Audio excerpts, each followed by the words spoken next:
Hi everyone, welcome back.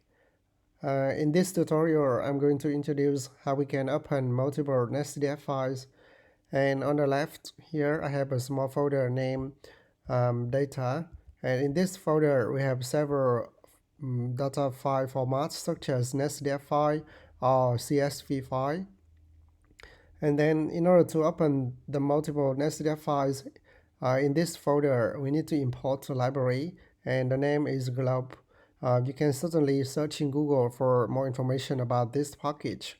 So the first thing that we're going to do is that we are going to list all of the file in the folder name data. In order to do that, we use the for loop command like this.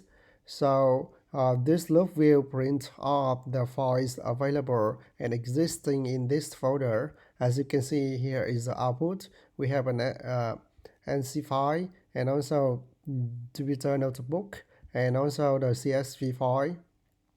In order to list all of the NetCDF files in this folder, we modified the previous loop for loop as in here. In the previous one, we have only star here, asterisk here. However, now we use the dot and c, and then the print command will print all of the NetCDF files, as you can see in here. We can also store all of the NetCDF files into NetCDF file path into a list.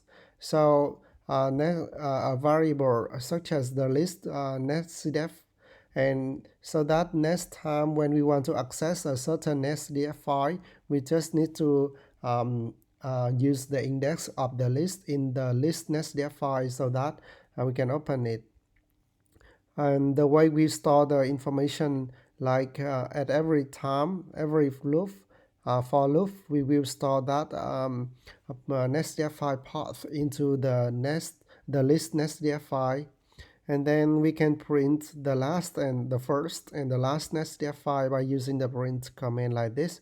So as you can see here, we have 6 NetCDF files here, and the first one is the new .nc corresponding to the first one we can see here, and the last one is GFS, and this corresponds to the last NetCDF file we can see here. Okay, it's all done, and thank you very much for watching. Please feel free to let me know if you have any other questions, and please subscribe my YouTube channel too. Thank you very much.